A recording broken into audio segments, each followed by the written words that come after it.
Hi hello എല്ലാവർക്കും നമസ്കാരം. ഇന്ന് നമ്മൾ കാണാൻ പോകുന്നത് നമ്മുടെ ഫേസ്ബുക്കിന്റെ യൂസർ നെയിം എങ്ങനെ ചേഞ്ച് ചെയ്യാം എന്നുള്ളതാണ്. അപ്പൊ നമുക്ക് എങ്ങനെ യൂസർ നെയിം ചേഞ്ച് ചെയ്യാം എന്നുള്ളത് വീഡിയോയിൽ കാണാം. ഫസ്റ്റ് ഫേസ്ബുക്ക് ഓപ്പൺ ചെയ്യുക. ഓപ്പൺ ചെയ്തതിന് ശേഷം ടോപ്പിലായിട്ട് കാണുന്ന 3 ലൈൻസിൽ ക്ലിക്ക് ചെയ്ത് നമ്മുടെ പേജിലേക്ക് സ്വിച്ച് ഓൺ ചെയ്യാം. പേജ് ഓപ്പൺ ചെയ്തതിന് ശേഷം ടോപ്പിലായിട്ട് കാണുന്ന ആ ഒരു 3 ലൈൻസിൽ ക്ലിക്ക് ചെയ്യുക. ക്ലിക്ക് ചെയ്തതിന് ശേഷം ഏറ്റവും താഴെയായിട്ട് സ്ക്രോൾ ചെയ്ത് പോകുമ്പോൾ ഏറ്റവും താഴെയായിട്ട് സെറ്റിങ്സ് ആൻഡ് പ്രൈവസി എന്ന് പറഞ്ഞൊരു ഓപ്ഷൻ കാണും. അതിൽ സെറ്റിങ്സ് ഓപ്പൺ ചെയ്യുക. ഓപ്പൺ ചെയ്യുന്ന പേജിൻ്റെ അകത്ത് സ്ക്രോൾ ചെയ്ത് പോകുമ്പം ഓഡിയൻസ് ആൻഡ് വിസിബിലിറ്റി എന്ന് പറഞ്ഞൊരു ഓപ്ഷൻ കാണാം. അതിൽ പേജ് സെറ്റപ്പ് ഓപ്ഷൻ സെലക്ട് ചെയ്യുക. ഓപ്പൺ ചെയ്തതിന് ശേഷം ഫസ്റ്റ് നമുക്ക് കാണിക്കുന്നത് നെയിമാണ്. ഇതാണ് നമ്മുടെ യൂസർ നെയിം.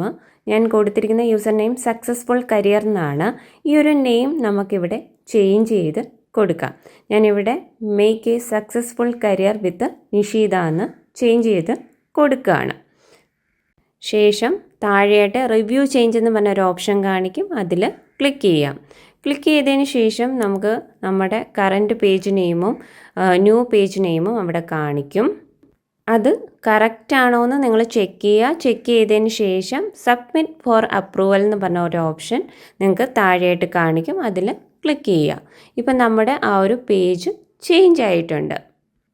ഇപ്പം ഞാനിവിടെ ചേഞ്ച് ചെയ്ത് കൊടുത്ത make a successful career with Nisheetha എന്ന് പറഞ്ഞ പേരാണ് നമുക്കവിടെ പേജിന് വന്നിരിക്കുന്നത്. ഇങ്ങനെയാണ് നമ്മുടെ യൂസർ നെയിം ചേഞ്ച് ചെയ്ത് കൊടുക്കുന്നത്. അപ്പൊ എല്ലാവർക്കും യൂസർ നെയിം എങ്ങനെയാണ് ചേഞ്ച് ചെയ്യേണ്ടതെന്ന് മനസ്സിലായെന്ന് വിശ്വസിക്കുന്നു. അപ്പൊ എല്ലാവരും ഒന്ന് ചെയ്ത് നോക്കുക. അതുപോലെ തന്നെ നമ്മുടെ ചാനൽ ആദ്യമായിട്ടാണ് കാണുന്നതെങ്കിൽ സബ്സ്ക്രൈബ് ചെയ്യുക. അതുപോലെ തന്നെ ബെല്ലൈക്കണും കൂടെ ക്ലിക്ക് ചെയ്യുക. അപ്പൊ നോട്ടിഫിക്കേഷൻ ആയിട്ട് നിങ്ങൾക്ക് പുതിയ പുതിയ വീഡിയോസുകൾ വരുന്നതായിരിക്കും.